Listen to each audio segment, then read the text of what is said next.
Scored by Crystal Palace tonight. It's now 45 goals conceded for Aston Villa this season. Let's get the thoughts of the Villa boss, Unai Emery, talking to Matt. Unai, clearly not the result you wanted. I guess not the game you wanted. You were very agitated on the sideline from early on. Good evening. We were competing well until the first goal we conceded. We were good positioning. We were dominating the match. We were cutting some chances. We had one goal, but Beer refused it, and the only first chances they had, they scored. Then they got some transition. We were of course very aware, working it, but even like that, they had after the goal some transition. And the second half we started a little bit again trying to come back the result. And they had as well the first chances, but then we scored. We were excited and motivated again to try to continue in controlling of the game with our positioning. But they scored the second goal, and then a little bit we lost our positioning on the field. We conceded some transition, and they scored another 2 goals more. Of course, it was a tough result. Tough match, we knew before, we compete well, but was not enough, and move on. Yeah, which you have to do because of so many games, but you had to make changes again tonight from the start and at half time. Is that part of why it was difficult for your team tonight, maybe?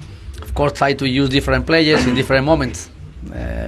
We did like that the plan, but of course when we were with the result against us with 2, 3, 4 goals was completely different, and we can analyze 90 minutes in different parts of the match, and of course with the different players, and try to move on. Oliver, thank you very much for joining us again. Congratulations on the win. Why did it all work so well for you out there tonight?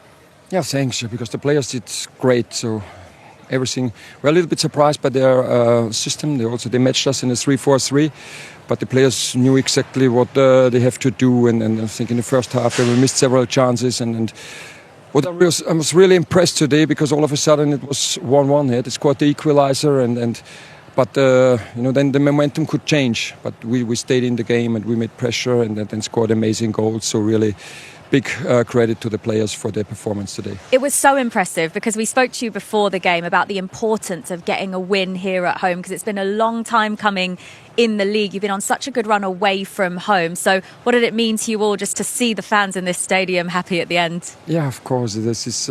But to be honest, we didn't talk about a win today. I think we talked too much about winning. We just talked about what we have to do. We know exactly how they want to play, and also always finding the players in the pocket, short passes, and they're doing so well, especially at the beginning. McGinn could solve it several times, and then when they get their attacking players which face to face to our defenders, with Rodgers, with Watkins, then it's very difficult to defend. And they did really excellent. We didn't give them the pocket very often. We kept them wide, and we were waiting for our situations, and we scored nice goals, and all really players were performing on their top level today. Oliver, you spoke about knowing how Villa wanted to play, and I thought you were really patient in your shape, but when it was time to go and press them up high when they played it from the goalkeeper, you looked really good, really aggressive, and you got some goals from it. Is that something you spoke to the players about before?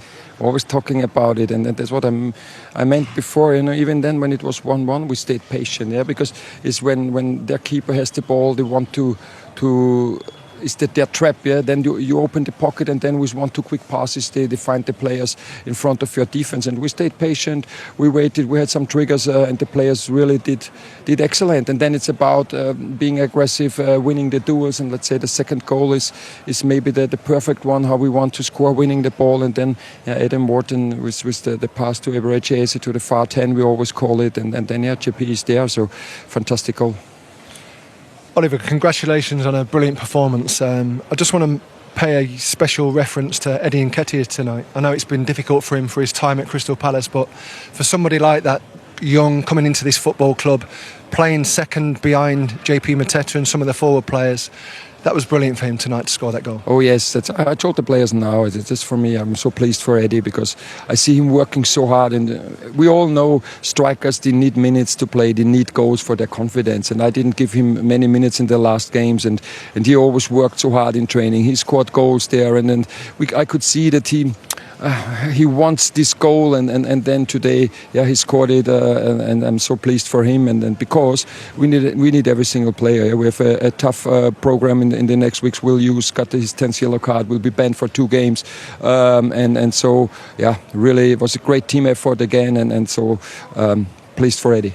What a performance from Adam Wharton as well. Back starting for the first time since October. He's been out for so long, had surgery on his groin and in that injury as well. And he's come back into the starting lineup today. And these guys were both so impressed with him. I think he was a bit rusty at the beginning, to be honest. I wish I could play like that. The first 15 minutes, he had to get used to the pace of the game, but it's normal when you're out for a few months. And again, credit to him, and also credit to our medical staff and the rehab staff. So they worked really well, so it's good to have him back.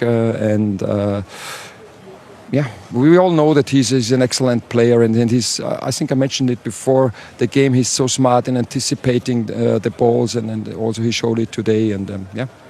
Oliver, where do you think you can take this football club? Of course, last year was a brilliant end to the year, 10th in the Premier League, and then sat 12th at this moment in time. For us, when you look at performances like that, that's top 6, top 7 performances. A fantastic performance tonight. Yeah, but I know we're playing 4 days against Millwall here, in the round of last 16 in the FA Cup, and will be a completely different game, because they play more long balls and don't. So we will have to find solutions in possession. We expect against a very deep block, and so this is my focus is just on this game, and then we will need the same effort, we need the same sharpness to win this game, and then we can rest, and then we can talk about the next game. But always next game, and it makes no sense now talking about May, because so many things can happen. But of course, all the results, the performances in the last weeks and months give us confidence, and let's see where it ends. For now, enjoy the victory tonight, Oliver, and thank you so much for coming out to talk to us. Back into the box. We spoke about the disappointment of the goalkeeper. Perhaps that was the start of his problems, why he came off at half-time, Martinez. But it was a good ball into the box, a decent header by Chris Richards. But I love the way that Ismail Sarr gambled. He's the one at the back post straight away, and it was a good start from Crystal Palace. Yeah, it was a good start from Crystal Palace to take the lead. In the first half, Aston Villa had a goal disallowed, and it was so tight. But in the second half, changes were made by Unai Emery, and then they managed to get the equaliser through Rodgers, Alan. Yeah, Rodgers does really well here. He anticipates what Ollie Watkins is wanting to do here. You just see him highlighted. He runs across Gahey, which makes it very difficult. Lacroix can't get back across, and Richards as well. He does really well just to spin him and get real good contact on it. And the goalkeeper's got no chance of goal. But that gave them the lifeline they needed, but they just couldn't then go ahead after that because Crystal Palace were too good for them. It was a great turn and finish from Rodgers, wasn't it? But just 8 minutes later, Crystal Palace were back in front, and it was that man JP Mateso, who we talked about before the game, has just been in such good form since the start of the year. Absolutely, but you see where Chris Richards starts to press. He recognises that Aston Villa are trying to play out. Richards pinches it. By the way. It was a fantastic hit. But what I love most about this, and I'm sure he meant it, it was a great little touch by Eze. I don't know whether he was trying to get a penalty, but look how close they play together. The front three really, really dynamic, and a wonderful hit. Execution of the finish was brilliant. We were sat just behind that, and the power, I mean, you could almost feel it from where we were sat, Alan. I think he was trying to take the leather off the ball, to be quite honest, but it was like, that's a guy he's in confident form, and you could tell by the way he's taking that. It's bouncing, it's not easy, but real good contact, and goalkeeper absolutely no chance. 2-1 though, you never know what's going to happen in a game, so how important was this goal, Sean? Oh, it was so pivotal in the game, of course, and what I loved about this goal is there was 3 or 4 bodies in the box, but Daniel Munoz decides to pull across back, and he stayed on side. Fantastic. Sarr just hangs out the box here. He doesn't want to go inside the 6-yard box, and the way that he picked him out was brilliant, and I love the technique of the finish. The technique's superb. It's really quick and clever, isn't it? Very, very. I mean, most people put that over the bar, but he's very calm and composed at the right moments. But what I liked about Crystal Palace was they chose the right moments to go and press. They know Aston Villa are going to try and play it out from the back, and they had little triggers, and they went for, even the manager said, and it worked out a treat. And all the goals came from that though as well, George. Yeah. You know, that was definitely a game plan tonight. You enjoyed this goal for Eddie Nketiah, didn't you? The first one he scored in 36 Premier League appearances going back to his Arsenal days. Well, it did because, you know, he's come here, he's come with a big money, a big price tag. You know, it's not really happened for him here at Crystal Palace. Maybe he's played in different positions that he doesn't want to play in, but to get a goal, you know, to get a goal like this, it was a good goal for him as well. Keeps himself just ready, knocking on that door, saying to the manager, I can be that guy who scores goals. You can see just what it meant to him as well, Alan. To all the team. Oh, it's brilliant. Yeah. It's brilliant, and that's what you love to see. He's coming here wanting to prove himself, wanting to score goals and play week in, week out. It's not quite happened, but that will give him the confidence from now on in. They've got a big second part of the season, if you want, for him. So if he can add goals as well as the other players that they've got up top, then we can have a good run in. 4 goals. JP, was that perfect night in the end? Yeah, perfect night in the end. We stay patient.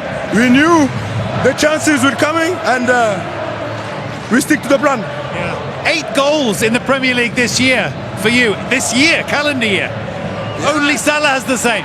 Yeah, I'm happy. I work hard. When I play with this player, I can score every game. Well, he's only just come back, but he did play well tonight. Welcome back, Mr. Wharton. Cheers, thank you. Yeah, no, it's Welcome back, boss. great win. Obviously, the fans were unbelievable tonight, and we had to be patient. Villa are top side, but we knew we stuck to the plan. You know, keep the intensity in the game, then we'll get the chances. And the big man and Ish, you know, they've took the chances really well, and Eddie buzzing for him. First goal in the Prem, and yeah, great performance. You've had to watch, haven't you, from the sidelines for a number of weeks, and at home it's not been great. Certainly not been like tonight, has it? No, the home form's not been the best, but you know, we're not thinking about that. We're just going into every game with a clear mind. We know the tactics that the gaffer's giving us, and yeah, if we stick to the plan, we know we've got a great chance in every single game we play. And look up to, I don't know, where can you finish this season? Can you look at European places even? High is possible. High is possible. High is possible. If you keep scoring and he keeps passing. Yeah, definitely. Now, I think it's a bit harsh on Ismail Assar on his birthday, having scored 2 goals. But people better placed than me have decided it. Adam, you were so good. You were better than him. And JP, so man of the match. It's yours. في مواجهة قوية ضمن منافسات الدوري الإنجليزي الممتاز، التقى فريق استون فيلا وكريستال بالاس على ملعب سيلهيرست بارك في مباراة شهدت تنافسا تكتيكيا بين مدربين أوناي إيمري مدرب استون فيلا وأوليفر جلاسنر. انتهت المباراة بالتعادل بنتيجة 1-1 حيث تبادل الفريقان السيطرة على مجريات اللعب، لكن لم يتمكن أي منهما من حسم ال3 نقاط. بدأت المباراة بحماس كبير من جانبي كريستال بالاس، حيث استغل الفريق عامل الأرض والجمهور للضغط على الدفاع استون فيلا، وفي الدقيقة الرابعة تمكن إسماعيل صار من تسجيل الهدف الأول لبالاس بعد تمريرة متقنة ليمنح فريقه التقدم المبكر 1-0.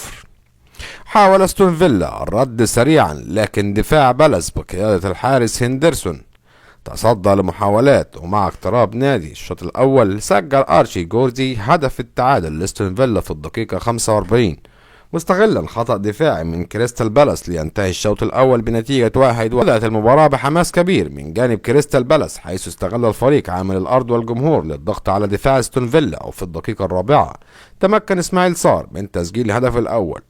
وشهد الشوط الثاني سيطرة نسبية من استون فيلا، حيث دفع إيمري بتغييرات هجومية لتعزيز خط الهجوم بقيادة أونيكار. على الجانب الآخر اعتمد جلانسر على الهجمات المرتدة باستخدام سرعة صار وإيزاي، لكن الفرص لم تتحول إلى أهداف، وأهدر استون فيلا فرصة ذهبية للتقدم عندما أضاع وارتكز فرصة واضحة في الدقيقة 70.